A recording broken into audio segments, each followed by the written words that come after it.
Hello po, magandang umaga po sa inyong lahat na nakikinig ng Word of God, ng by the power by the Holy Spirit in Christ. Una-una po, magtetestimony muna po ako kung gaano kadakila ang Diyos na kumikilos. Kapag nasa Panginoon ka, marami siyang ipapaalala sa iyo, marami siyang i-remind sa iyo na unahin mo siya, manalangin ka, ilalagay talaga ng Lord. Yung Holy Spirit ni God, ang siya magkukumbik na lumapit ka sa Kanya, magdasal ka, magbasa ka ng Bible. Kasi si Holy Spirit, yung nagpapaalala sa atin na tunay siyang nandyan at hindi nagpapabaya sa kanyang mga anak. Kaya napakabuti at dapat ng Panginoon at iniingatan tayo ng ating Panginoon sa araw-araw ng ating buhay. Kaya kung bakit tayo nabubuhay sa mundo na ito, kasi meron plano ang Diyos sa bawat isa sa atin. Kaya kailangan lang natin na magkaroon sa Kanya ng relasyon sa pamamagitan po ng pagbabasa ng salita ng Panginoon. Kaya napakalaga po ang pagbabasa, pag-worship. Ako kung minsan ko lang is kung hindi po operada yung tiyan ko dahil sa tinanggal po yung mayoma ko. Talagang aawit ako, gusto ko umawit. Napakabuti ng Panginoon. Gusto niyo po umawit ako ngayon sa araw na ito? Sige, awit tayo para ay makabutihan ng Diyos. Awit po tayo. Ano ba yung aking mamaya na lang po kaya makumawit. Mamaya na lang po. Mag-record na lang po ako tapos aawit ako mamaya. Ano po, i-record ko po mamaya para umawit din ako sa Panginoon. Para yung kabutihan ng Diyos ay napakadakila. Kaya pagka umaawit ka sa Panginoon, ano po ba kapag tayo umaawit sa Panginoon? Yung Holy Spirit ni God talagang ibubuhos sa'yo at mararamdaman mo.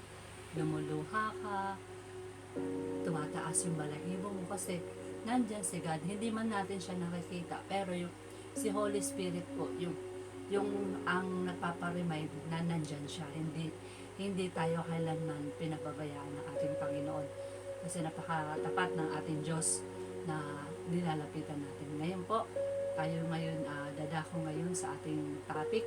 Ang pag-aaralan po natin ay 7 bagay na gawain para lumago kay Kristo. Pero bago po yan, tayo po yung manalangin muna. Tatayo mo ko, tayo manalangin. Amang Diyos na makapangyarihan sa lahat, na may likha ng langit at lupa. Sa araw na ito, Father God, lumalapit po kami sa iyo, nagpapakumbaba. Ikaw ang Diyos na ang aming mga ninuno na si Abraham, Jacob, Isaac, hanggang sa kasalukuyan, Father God, in Jesus' name. Lord, patawarin mo po kami sa aming mga nagagawang kasalanan. Di man to sinasadya sa isip, salita at sa gawa, in Jesus' name. Salamat, Lord God, sa pagpapalang binibigay mo, kalakasan, sa blessing, Panginoon. Dalahin ko lang, Panginoon, na itago mo ako sa likuran at langsan mo ng aking labi sa paghahayag ng iyong salita. In Jesus' name, Holy Spirit, inaanyahan ka po namin na tumimo sa puso't isipan ang bawat makikinig ng iyong salita na maunawaan nila, Panginoon, na magkaroon po sila ng tunay na relasyon sa iyo. Hanapin ka nila sa Biblia ang kaparaanan. At sabi mo nga, Lord God, kung hahanapin ka namin, masusukbungan ka namin. Kung pagbubuksan ka namin na ikaw ang siyang papasok, Panginoon, sa aming puso, sa aming kaisipan, dahil ikaw ang Diyos na hindi ko makalimot at pilit mong minamahal ng iyong mga anak. Kaya, Father God, ikaw po ang siyang kikilo sa bawat isa. Wala po akong kakayanan, pero may magagawa ka po, Panginoon. At sabi mo nga sa iyong mga salita sa Jeremiah 32:27, ako si Yahweh, ang Diyos ng lahat ng tao. Walang bagay na mahirap para sa akin. Lord, wala nga bagay na mahirap para sa iyo, Panginoon. Kaya, Father God, touch him by the blood of Jesus. Ano mang revelation mo, Father God, sa topic na ito, kapangyarihan mo, Lord God, siyang kumilos ang iyong wisdom, Panginoon. Ikaw ang kikilos, ikaw ang maghahari, Panginoon, sa bawat makikinig ng iyong salita. Sa pangalan ni Jesus. Amen. Tayo na po dadako ngayon sa ating topic. Ang topic po natin ay na 7 bagay na gawin para lumago kay Kristo. Gawin natin para tayo lumago sa ating Panginoon. Unang-una, number 1, prayer. Sabi dito sa Thessalonica chapter 5 verse 18 po. Buksan po natin ang ating mga Bible. Kung sino po yung mga walang Bible po, sabihin nyo lang po ako, papadalan ko po kayo ng Bible. Tsaka nagpapasalamat pala ko kay Tito Arthur Duyan, sa aking titong pastor, na yung binigay niyang Bible sa amin. Salamat Tito Arthur, sa binigay mo pong Bible sa amin. Napakabuti ng Panginoon, talagang puspuson talaga kami yung naghahayag ng salita ng Diyos, dahil kasi ito'y nais ng Panginoon na tayo'y magkaroon sa Kanya ng relasyon. 1 Thessalonica chapter 5 verse 18 po. Basahin po natin Note nyo po yun kung ano po kayo, mag-ano po kayo ng papel, ballpen. Para pag wala po kayong ginagawa, is maganda po nakapokus tayo sa pagbabasa ng Bible. Sabi dito sa 1 Thessalonica chapter 5 verse 18. At magpasalamat kayo sa Diyos sa lahat ng pagkakataon, sapagkat ito ang kalooban ng Diyos para sa inyo. Pakikipag-isa kay Kristo Jesus. Amen po ba? Lagi po tayong magpasalamat sa ating Panginoon sa lahat ng pagkakataon, sapagkat ito'y kalooban para sa inyong pakikipag-isa kay Kristo. Pasalamat po tayo, una-una po, sa ating kaligtasan. Nagkaroon po tayo ng kaligtasan sa ating Panginoon sa Jesus Kristo, na binigay ang Ama at pinadala niya dito sa mundo na ito, sa sanlibutan, upang tayo maligtas. Amen po ba? Napakalaga po, meron tayong kaligtasan sa buhay natin na tinatahak na to. Ligtas tayo, buhay pa tayo, kasi may purpose ang God bakit tayo nabubuhay. Kaya napakabuti ng ating Ama na nasa langit, dahil ipinadala niya si Jesus Christ para tayo maligtas sa ating buhay. Sa lahat ng bagay, pasalamat tayo. Salamat Lord, inalis mo ako sa sitwasyon ng dating buhay ko. Amen po ba? Kasi tayo po ay mahal ng ating Panginoon. Kaya sa lahat ng bagay, for example din po, kapag may blessing ka, maliit man yan o malaki, magpasalamat ka sa Panginoon. Kasi lahat ng meron tayo ay galing sa Diyos. Lahat ng ating lakas ay galing sa Diyos. Ang ating buhay, hiram lang sa Diyos. Kaya sa lahat ng bagay, magpasalamat tayo. Kung anong binigay sa'yo ng blessing, pasalamat ka, kapatid. Salamat ka, may kinakain ka. Salamat ka, may bahay ka. Salamat ka, may tinutuluyan ka. Amen po ba? Kasi ganun tayo kamahal ng Panginoon. Mas mahal pa nga tayo ng Panginoon sa sa ibon na pinapakain pa. Mas mahal aga pa tayo sa ibon. Kasi ganun tayo kamahal ng Panginoon. Kung nasa Diyos ka, hindi ka papabayaan ng Diyos. Hindi ka niya paglulumok sa problemang nararanasan mo. Amen po ba? Yung iba nga po, di ba po? Excuse me lang po. Di ba po yung iba nga po, walang makain. Yung mga mahirap, walang makain. Yan po sinasama po namin yung evidence sa prayer. Lord, yung mga walang makain, bigyan mo ng makakain. Malaking bagay na po yun, yung pananalangin mo sa kapwa mo. Hindi lang po pang sarili. Kapag puspos ka na ng Holy Spirit, hindi lang yung pang sarili mo yung pinagpipray mo, kundi yung mga taong wala pa sa Panginoon. Amen po ba? Kaya sabi dito, ulitin ko lang po 1 Thessalonica chapter 5 verse 18. At magpasalamat kayo sa Diyos sa lahat ng pagkakataon, sapagkat ang kalooban ng Diyos para sa inyong pakikipagkaisa kay Kristo. Amen. Kasi bilang tinanggap natin yung Holy Spirit ng Panginoon, siya na yung kumikilos sa atin. naligtas tayo. Dati tayo wala sa Panginoon. Pero nung nasa Panginoon tayo, nagkaroon tayo ng kaligtasan. Dahil pinadala niya ang kahit sa isang anak. Kaya sa lahat ng bagay, magpasalamat tayo. Lord, salamat, buhay pa ako. Salamat, Lord, gising pa ako. Kasi lahat ng bagay, ang siyang may likha. Niwagis ka niya, hiningihan ka niya, kaya nagkaroon ka ng buhay. Salamat ka kung ano yung nakamtan mo sa buhay mo ngayon. Balikan mo yung nag-create sa'yo. Magpasalamat ka sa Kanya. Amen po ba? Pasalamat ka, may maganda kang bahay. Pasalamat ka, nabibless ka ng God. Kasi lahat ng bagay ay pagmamayari ng Panginoon. Yung ating buhay, kapatid, Diyos ang may likha sa atin. Kaya patuloy tayong binibigyan ng lakas ng Panginoon. Yung ating lakas, galing sa Diyos yan. Pero kapag hindi ka kumikilala sa Panginoon, ini-ignore mo ang Panginoon. Marami ako napapanood na ganyan na ini-ignore ang Panginoon. Isang click lang ng Panginoon is namamatay na, lalo na pagka sa Diyos inuhusgahan. Amen po ba? Next po,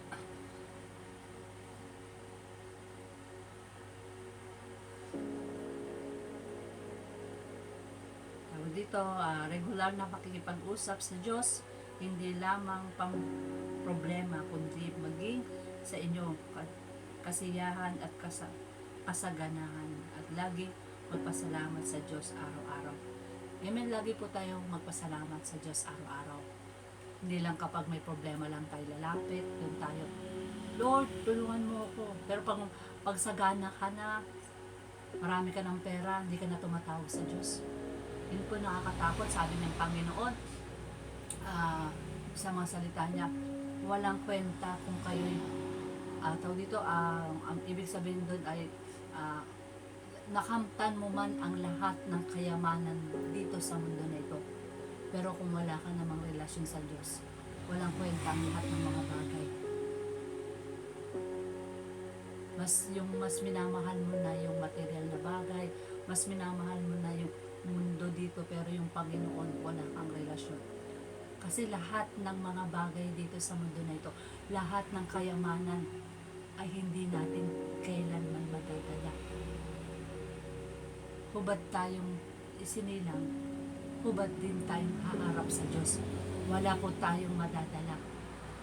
Ang ating kayamanan, wala yan. Hindi mo madadala yan pagdating ng ikaw ay kinuha ng Panginoon. Amen po ba?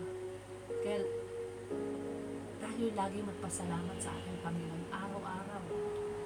Kung anong blessing na dumarating sa buhay mo, magpasalamat ka. Amen po ba? Kaya napakalaga po yung paglapit natin sa Panginoon. Kapag binibless ka, lalo ka lumapit sa Panginoon. Kahit wala kang matalito, basta lagi kang manalangin, magbasa ng napakalagang. Ayun po yung mga tinuturo ko sa mga bata eh. Nagba-Bible study kami ng mga bata. Mga bata, lagi kayong manalangin na, lagi niyong unahin ang Panginoon. Kaya napakalaga po, inuuna natin ang Diyos sa ating buhay. Kasi doon tayo kumukonek. Doon tayo lumalago. Ito yung sinabi niya dito, 7 na bagay na gawain para sa lumago kay Kristo. Yung magkaroon sa Kanya ng relationship. Ikaw ba kapatid? Meron ka bang relasyon sa Kanya? O hingi ka lang ng hingi? O hindi ka tumatawag sa Panginoon? Ang gusto ng Diyos sa atin, magkaroon tayo sa Kanya ng relasyon. Hindi religion, kundi relationship sa God. Amen po ba? Hindi nga makakaligtas ang religion, kundi relasyon mo sa Diyos. Next po, number 2.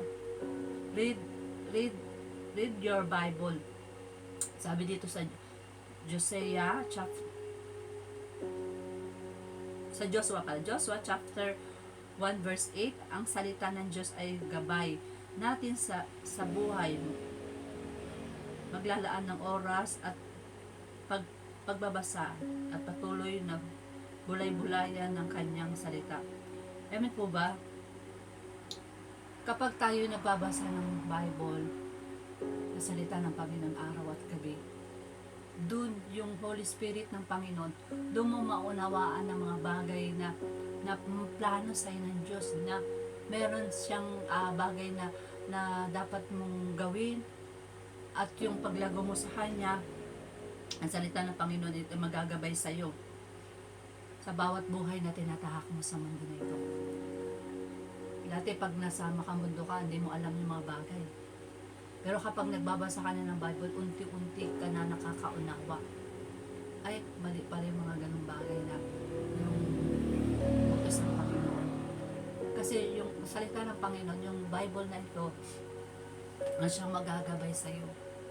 At pinapalahanan niya tayo laging magbasa ng Bible. Pagbulay-bulayan araw at gabi. Ikaw ba, kapatid, nagbabasa ka ba ng Bible? Huwag mo munang hahawakan ng cellphone mo. Bible mo na. Lagi inuuna ang Diyos sa lahat ng bagay. Lagi nating unahin ang ating Panginoon. Kaya ang dito ka magkakaroon ng relasyon sa Diyos kapag nagbabasa ka ng Bible.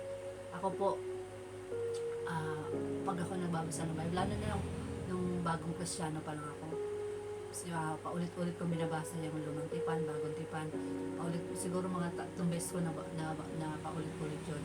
Nung bagong Kristiyano ako, yung mga binabasa ko talagang, sabi ko, Lord, tumiti mo sa puso ko yung message mo, lumuluha ko. Kasi yung Holy Spirit ng God, pinapariman niya na nandyan siya.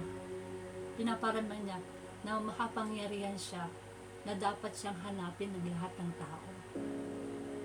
Dapat nararamdaman lumuluha ka kasi si Holy Spirit ay lagi nagpapaalala kung gaano niya tayo minamahal. Kaya sabi niya dito, pagbulay-bulayan natin ang salita ng Diyos araw at gabi. Kaya napakalaga po, excuse me po, kaya napakalaga po yung pagbulay-bulayan natin ang salita ng Diyos. Amen po ba?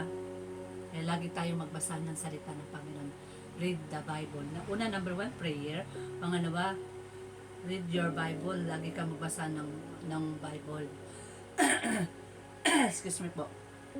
Number 3 po, worship and praise. Sabi dito sa awit 66 verse 2, worship is a way the honor God and praise your love and gratitude. Yung po ating sa ating Panginoon pag-worship, dapat ang ating Panginoon ang ating itinataas, inaawitan na may kasamang pagmamahal sa Panginoon. Napakasarap po na tayo umaawit. Ako po kapag masama ang pakiramdam ko, inaawitan ko ng Panginoon. Kapag inaawitan ko ng Panginoon, Lord, aawitan kita sa araw na ito. Gumagaang yung pakiramdam ko. Masarap po yung inaawitan natin ng Panginoon. Meron po nga akong, isa po yung noong nakarang siguro mga 5 days na, binigyan ako ng Lord ng wisdom na para isulat yung aawitin ko para sa Kanya.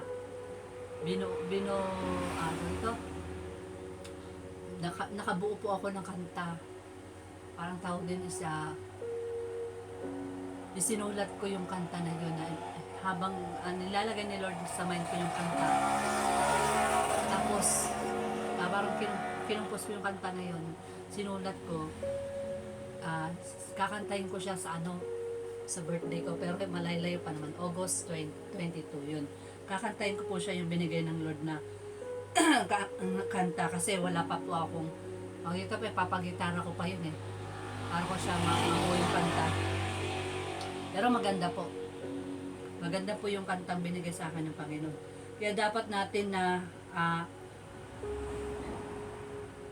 kailangan natin mapurihan ng ating Panginoon sa pamamagitan ng pag-aawit at pagpupuri sa Kanya.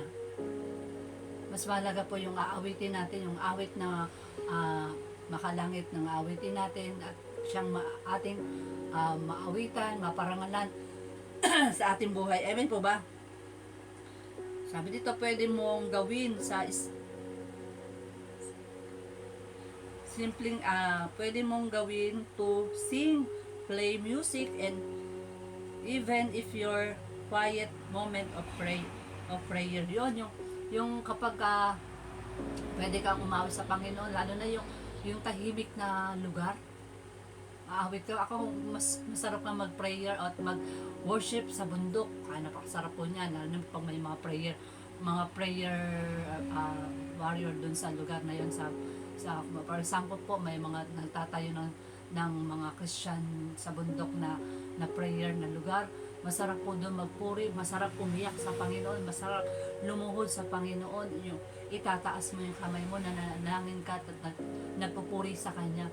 Napakasarap po yung quiet time na mo sa Kanya. Yung pananalangin mo sa Kanya. Kaya magkaroon po tayo ng lugar na meron tayong pupuntahan. O kaya yung kwarto mo, sara mo. Mag-worship ka. Ang Diyos ang nakakita sa iyo. Inaawitan mo siya. Kasi kapag inaawitan natin ang Panginoon, nagagalak ang Panginoon sa atin. Ano po ba? Yun ang nais ng Panginoon sa atin na awitan natin siya. Kayo po ba, mga kapatid, inaawitan niyo ba ang Panginoon? Napakalaga po, inaawitan natin, ino-honor natin ang ating Panginoon sa ating buhay. Kasi ako, sabi ko, Lord, itong tiyan ko, gusto kong umawit ng umawit. Gusto kong mag-record ng kanta. Gusto kong dito po sa may namin, dyan sa kalsada, nung hindi pa po ako na-operahan. Andyan na kami sa gilid ng kalsada. Lalabas ko lang yung speaker. Wala akong pakialam kung naririnig ng mga tao kung ano sabihin nila sa akin. Basta ikaw, Lord, yung tinataas ko. Masarap po na awitan natin ng Panginoon. Kasi yung Holy Spirit ng Panginoon, habang umaawit ka sa Panginoon, nagagalak ang Panginoon sa kalangitan. Kapag nagpupuri ka sa Kanya. Ako po, madalas talaga kahit yung tiyan ko, nararamdaman ko na masakit, pero maawit pa rin ako sa Panginoon. Inaawitan ko pa rin ang Panginoon lang kagabi. Paggabi, talagang ang revelation ng Panginoon sa akin, worship Kaya nagpipray po ako sa Panginoon.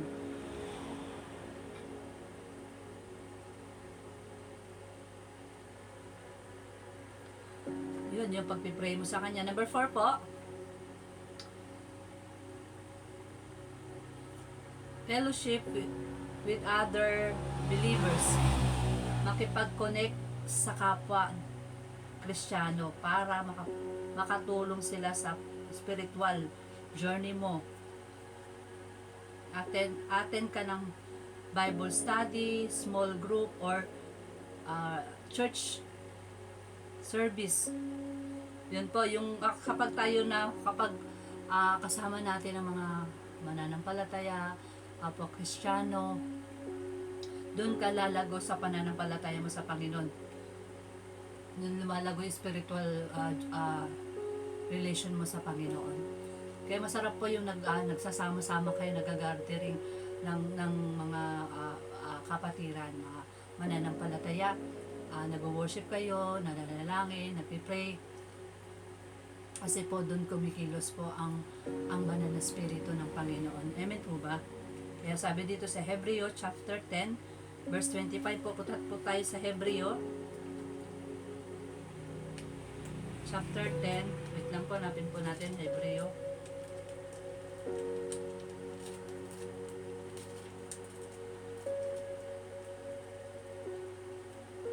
Kaya napakalaga po na meron tayong relasyon sa Diyos. Huwag po tayong susuko sa pananampalataya natin sa Panginoon, dahil ang Diyos ay hindi nagpapabaya kailanman ng ating Panginoon. Masarap po talaga umawi, subukan nyo pong umawit sa Panginoon at mararanasan yung kagaangan na pag-worship nyo sa Panginoon. Kaya napakalaga po na meron tayong kaugnayan sa ating Panginoon dito sa mundo na ito. Hebreo chapter, wait lang po Hebreo chapter 10, verse 25. Verse 25 po. Sabi dito sa 25, wait lang, huwag natin kaligtaan ang pagdalo sa ating mga pagtitipon gaya ng nakasanayan ng iba. Sa halip, palakasin natin ang loob ng isa't isa, lalo na ngayon nakikita na ting malapit na ang araw ng Panginoon. Amen po ba? Kaya wag po natin kalimutan na dumalo sa pagtitipon-tipon. Yun po yung prayer, pag may prayer kayo sa church o Sunday service, midweek, gano'n, manalangin po kayo. Kasi doon tayo lumalago ang ating spiritual na relasyon sa Diyos. Doon tayo na nakakaunawa. Masarap po na sama-sama na nananalangin ang bawat mananampalataya. Kasi mahirap kapag wala tayo sa Diyos, paabutan tayo na kung dumating ang Panginoon, abutan tayo, wala tayo sa Panginoon. Di ba po mahirap po yun? Sabi ko nga, Lord, ayoko makaranas ng tribulation. Mahirap po yung tribulation. Kapag naabutan ka ng Panginoon na wala ka sa Kanya. Kaya lagi po tayong pasakop sa ating Panginoon. Lagi tayong umatin sa Bible study, yung mga service dahil napakadakila ng Panginoon, dahil ang Diyos ay hindi nagpapabaya. Para tayo lumago at yung mga, kaya nga sabi ko nga kay Lord, gusto ko habang nananalangin po ako, sabi ko, Lord, tulungan mo kung sino po mga batang maidala sa iyong harapan. Kasi habang malilit pa ang iyong mga anak, dalhin nyo sa Panginoon. Para paglaki nila, nakatanim na sa kanilang puso ang salita ng Panginoon. Amen po ba? Kaya hindi sila mapapariwara kung ano yung buhay nila. Kasi kapag nataniman sila habang bata pa ng Word of God, doon nila maunawaan kung gaano nagmamahal ng Panginoon. Kaya masarap po, maliit pa lang yung mga anak nyo, dinadala niya na sa simbahan. Napakabuti at tapat ng Panginoon. Hanapin po ng mga bata yan. Pagbabahagi ng salita ng Diyos. Andun kagalakan sa kanila. Kaya natutuwa po ako sa mga bata na yun dahil talagang nakapokus talaga sila sa Panginoon. Sabi ko mga bata, makinig kayo ha. Mag-storybook tayo sa story ng mga sa Bible. Tapos nakikinig naman sila, tapos tanungin ko sila kung ano yung natutunan nila doon sa pinag-aralan. Amen po ba? Kaya napakabuti po na ang mga tao na magkaroon talaga ng relasyon sa Diyos. Kasi ang mundo na ito ay pasama ng pasama. Amen po ba? Kaya nga ginunaw kaya nga binaha ng Lord yung panahon ni Noe. Yung po yung tinuro ko rin sa mga bata po. Kaya napakalaga po na magkaroon ng relasyon. Number 5 po, obedient po. I-apply mo sa buhay mo ang natutunan mo sa salita ng Diyos sa pamamagitan ng pagsunod sa Kanya ng mga utos. I-apply natin sa sarili. Kaya in-example ko na po, di ba po? Kapag nataniman na sa puso ng mga bata, hanapin nila yon. Kailangan din natin sumunod tayo sa kalooban ng Diyos. Napakalaga po yung pagsunod natin sa kalooban ng ating Panginoon. Next po, number 6. Be a servant not just to God, but to people. Maglingkod sa iba kapag nagsiserve tayo. We are not just helping other, but we are also growing spiritual by reflecting Christ's love through our action. Makikita po natin yan sa Ephesians chapter 6 verse 6. Kita po tayo sa Ephesians chapter 6 verse 6 po.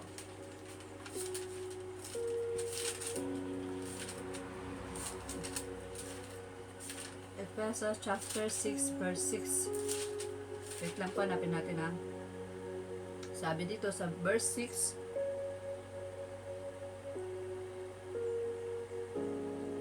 gawin ninyo yan, may nakakakita man o wala, hindi upang mapurihan ng tao, kundi dahil kayo'y mga lingkod ni Kristo at buong pusong sumunod sa kalooban ng Diyos. Amen. Gawin natin yung nararapat para sa Diyos na paglilingkod. Hindi lang pakintao ang ginagawa mo. Talaga yung tunay na paglilingkod mo sa Kanya. Amen po ba? Sabi dito, ulitin mo lang po. Gawin ninyo iyon, may nakakakita man o wala, hindi upang papurihan ng mga tao, kundi dahil kayo'y mga lingkod ni Kristo at buong pusong sumunod sa kalooban ng Diyos. Amen. Yung gawin natin ng buong puso sa ating Panginoon. Hindi pakitang tao, kahit nakita ng mga tao, pero sa Lord, gawin mo. Bilang lingkod ka ng Panginoon, gawin mo para sa Diyos, yung paglilingkod sa Kanya. Ako sabi ko sa Lord, kapag ako'y sabi ko, Lord, tulungan mo ko, huwag mong hayaan ako'y lumalayo sa iyo. Yun lang po, lagi ko pong kapag nananalangin ako, Lord. Kasi gusto ko talaga, Lord, yung gusto ng heart ko na maglingkod talaga. Yun talaga hiningi ko sa Panginoon nung bago pa lang akong Kristiyano. Sabi ko, Lord, gagawin ko to lahat. Hindi ako naglilingkod sa tao, kundi sa Diyos. Amen po ba? Yung paglilingkod natin, makita man ng iba o hindi, pero sa Diyos ka naglilingkod ng taos puso. Yung bigay natin yung best natin sa Panginoon.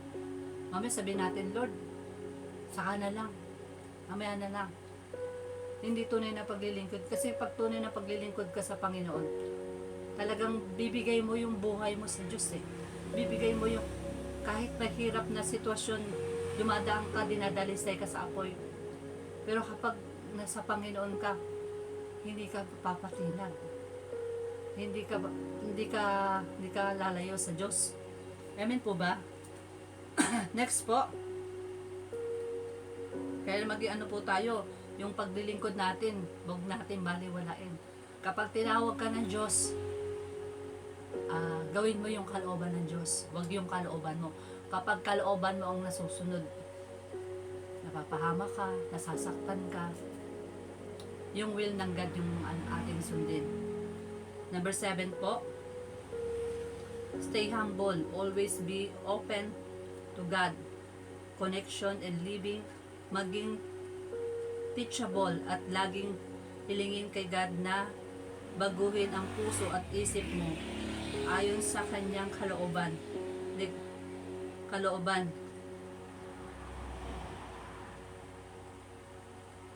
Ano ba ito? Kalooban, ang kaligtaan, ang may alam sa salita ng Panginoon.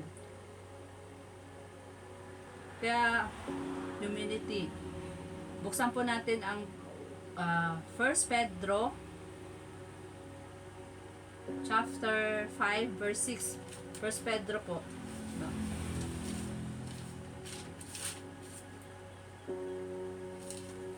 First Pedro chapter 5 verse 6 po. Sabi po sa verse 6,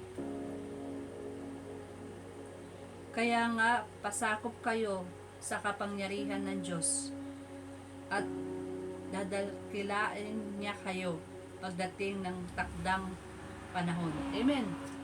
Tayo'y magpasakop sa ating Panginoon. Unahin natin ang ating Panginoon. Kung ano yung utos ng Panginoon, gawin natin. Kasi sa lahat ng hirap na nararanasan natin sa mundo nito, hindi ka pababayaan ng Panginoon. Magpasakop ka lang sa Kanya. Masakit na minsan na nasasaktan tayo bilang tayo mga lingkod ng Panginoon. Nakakaranas pa rin tayo ng pagsubok. Nakakaranas pa rin tayo ng kalungkutan. Nakakaranas pa rin tayo ng karamdaman. Kasi nandito pa tayo sa mundo. Wala pa tayo sa pangako ng Panginoon. Pero sa bawat pagsubok na nararanasan natin, ang Diyos nandyan. Dumadaan ka man sa kalungkutan at nahirapan ka, pero ang Panginoon nandyan.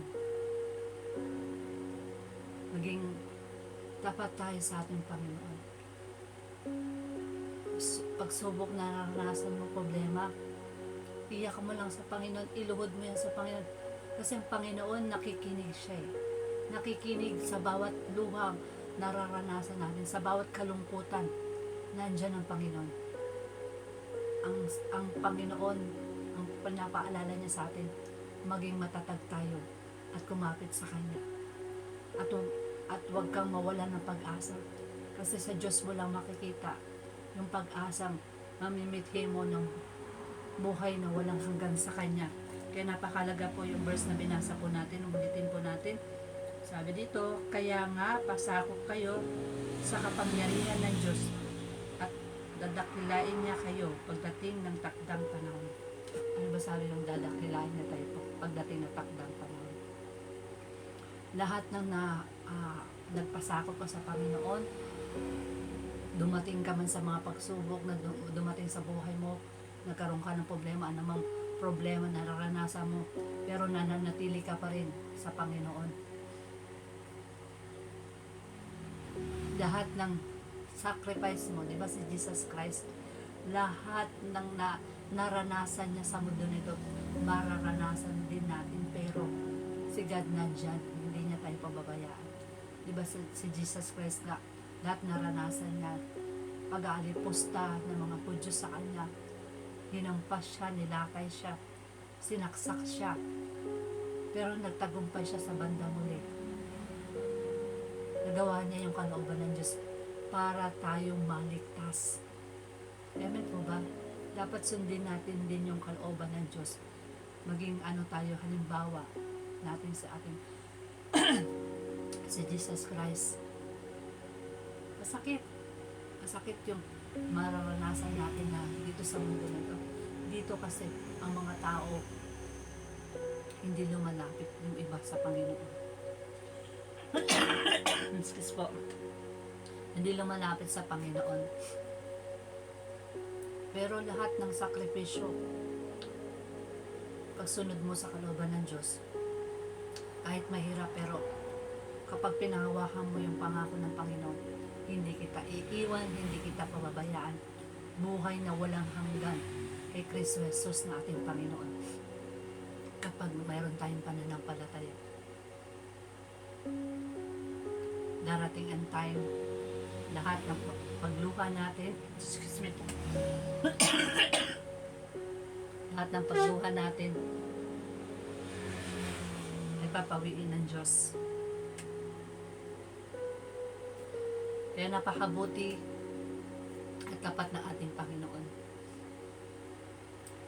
Nais ng Diyos sa atin, lumago tayo sa ating pananampalataya. Excuse po, saglit lang po.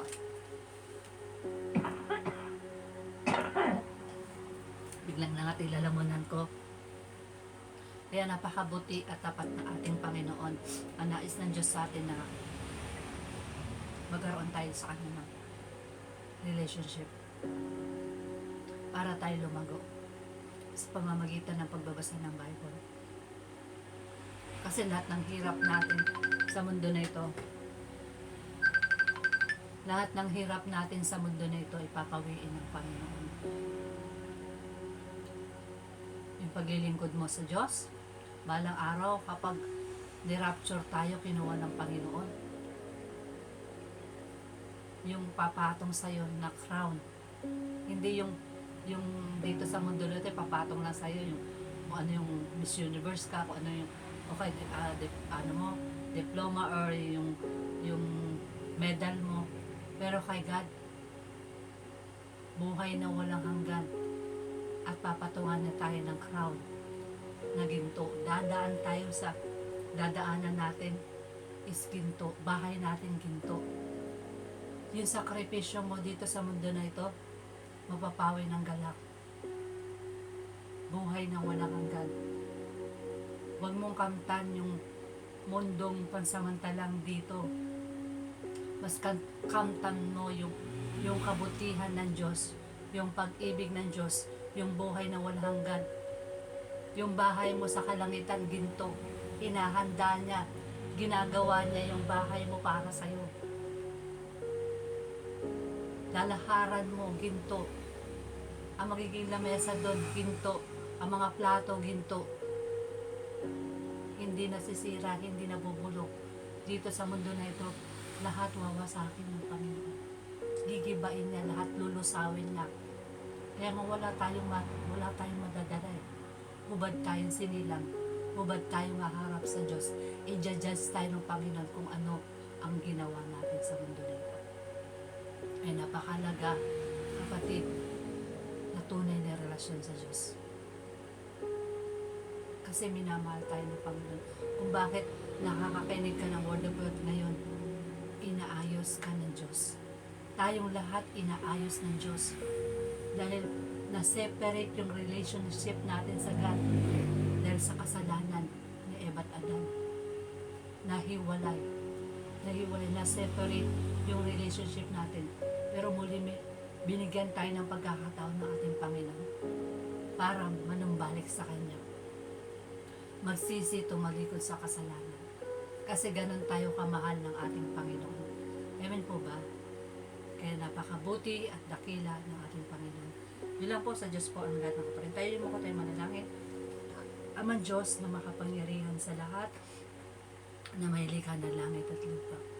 Panginoon, sa araw na ito, itawarin mo po kami sa aming mga nagagawang kasalanan, di man ito sinasadya sa isip, salita at sa gawa sa Jesus name. Salamat Lord God sa mensahe mo sa araw na ito. Salamat God na hindi mo kami kailanman pinapabayaan, Panginoon. Salamat Lord sa revelation mo sa araw na ito, na tumimo sa puso nila ang mensahe mo, na tunay kang hindi kumakalimot sa iyong mga anak, Panginoon. Kaya Father God, sa bawat nakakinig ng iyong salita, ipuin mo sila, Panginoon, na magkaroon ng relasyon sa iyo, Panginoon. Hindi nga makakaligtas ang reliyon, kundi relasyon namin sa iyo. Tunay na paglapit, Panginoon, Jesus ni Maria. At paglingkuran ka namin, Panginoon, kung paano mo kami pinaglingkuran, Panginoon, nung narito ka, Panginoon. Nag-sacrifice ka sa cross ng Calvary, Panginoon, dahil sa pag-ibig mo sa amin. Salamat, God, na inalay mo yung buhay mo sa amin, Panginoon, para magkaroon kami ng buhay na walang hanggan, Panginoon. Salamat, God, sa pagmamahal mo. At paulit-ulit kami lumalayo sa iyo, Panginoon, pero nandyan ka, na iniyayakap mo kami, Panginoon, at patuloy ang kapangyarihan mo siyang dumaloy sa bawat anak mo, Lord, sa bawat nakakinig ng iyong salita, Lord, pahalagaan kanila, Panginoon.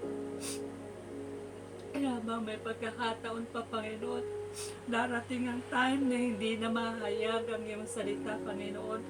Kaya, Father God, yakapin mo ang bawat isa sa amin, Panginoon. Ipaalala mo kung gaano kakadakilang kumikilos, God.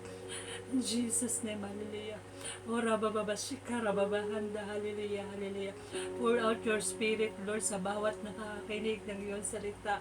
Ikaw ang hihipo sa kanila, Panginoon. Buhay ka't makapangyarihan na nagpapaalala sa bawat anak mo, Panginoon.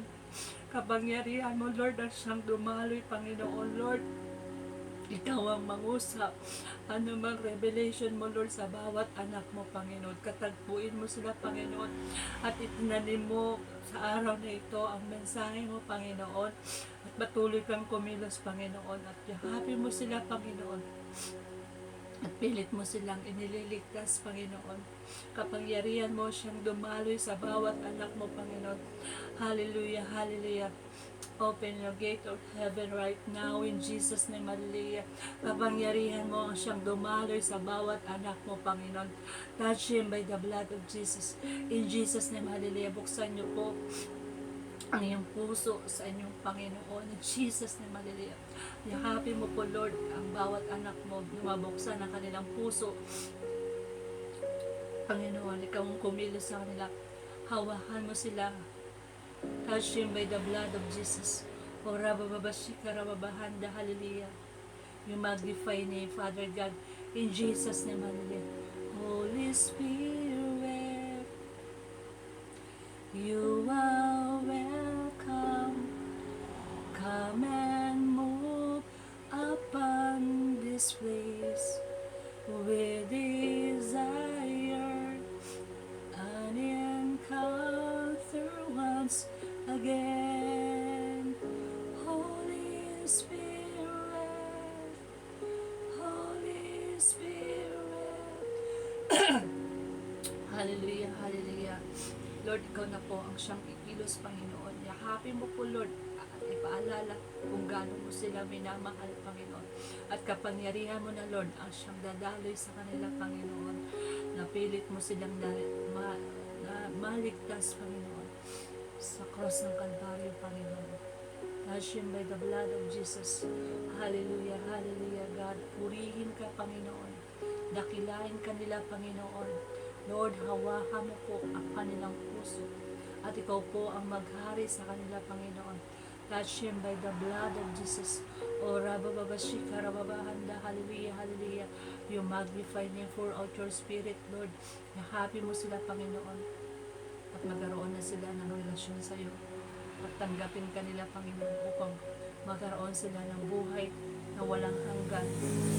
Dahil sa mundo na ito, Lord, maraming atake ng kaaway, pero Lord, iingatan mo ang iyong mga anak sa araw-araw, Panginoon, saan man dako ang iyong mga anak, ililigtas mo sila, Panginoon, in Jesus na malili, at magkaroon na sila ng tunay na pananampalataya at relasyon sa iyo, Panginoon. Hindi nga po, Lord God, makakaligtas ang reliyon, kundi relationship namin sa iyo, Panginoon, in Jesus na malili. Hallelujah, hallelujah, Lord God. Happy mo po, Lord, at magkaroon sila ng kaunawaan sa araw na ito, Panginoon. At ingatan mo ang iyong lahat ng iyong mga anak at yung mga inaalagaan ko po, Panginoon, yung mga bata sa pag-aaral namin ng iyong salita, Panginoon. Iingatan mo sila, gagabayan mo sila, Panginoon, hanggang sa paglaki nila, Lord. Itatanim mo ang mga salita mo, Panginoon, na sila ay magkakaroon ng kauhawan, kasabikan sa iyo, Panginoon. In Jesus' name, hallelujah. Patuloy mo silang gagabayan, ingatan at looban ng karunungan, Lord, sa pag-aaral namin ng iyong salita, Panginoon. Ikaw ang kasama namin, Panginoon, ang may kagalakan sa aming puso, Panginoon. Salamat, God, na ikaw ang Diyos na hindi ko makalimot, Panginoon. Ikaw ang Diyos na pilit mo kami minamahal, Panginoon. Salamat, Lord, sa pag-ibig mo, Panginoon, na tunay kang nagmamahal sa amin. Kaya, Father God, i-bless mo upon blessing, Panginoon, ang bansang Pilipinas, Panginoon. Ingatan mo ang aming presidente na si Bongbong Marcos, Panginoon. Kapangyarihan mo, Father God, ang siyang dumalip sa kanya, Panginoon. Jesus' name, saan man siya dako makaroon, hawiin mo po bawat daraanan niya, Panginoon. In Jesus' name, hallelujah. Palaguin mo po ang ekonomiya ng Pilipinas, Panginoon. Jesus' name, hallelujah. Hallelujah, hallelujah. You magnify name, Jesus' name, hallelujah.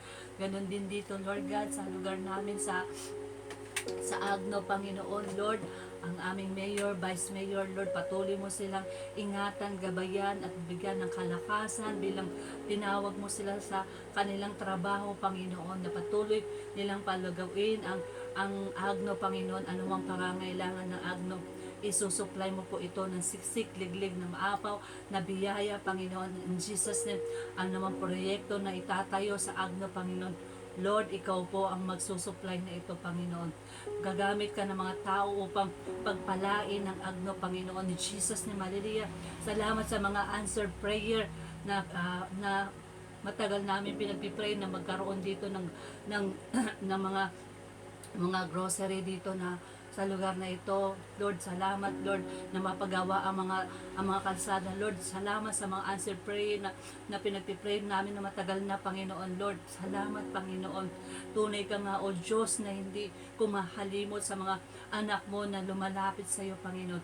Kaya, Father God, ingatan mo ang buong Agno, Panginoon. Balutin mo na makapangyarihang dugo na nagtamas sa cross ng Kalbaryo, in Jesus' name, na maabot pa po, Lord, ang mga wala pa sa iyong harapan, Panginoon. Kapangyarihan mo ang siyang dumali, Panginoon, sa pangalan ni Jesus. In Jesus' name, hallelujah. Ganun din, Lord God, ang mga evangelism, pastor, missionary, na mga tinalaga mo sa aklat ng buhay, Panginoon, Lord, continue to share to gospel all over the world country, Panginoon. Kapangyarihan mo ang siyang dadaloy, Panginoon. In Jesus' name, hallelujah. Hallelujah. Shikarabasi, sandarabasi, hallelujah. You magnify name. Patuloy po silang gabayan mo, tingatan mo, Panginoon, sa lahat ng pagkakataon. Panginoon, happy mo po ang iyong mga anak, Panginoon. At patuloy na tumimo sa puso nila, Lord, ang mensahe mo sa araw na ito. Salamat, Lord God, na nandyan ka, na lagi mo pinapalanan, na tunay ka na nagmamahal at hindi kumakalimot sa mga anak mo, Panginoon. Salamat, Lord, God the Father, God the Son, God the Holy Spirit. Thank you so much.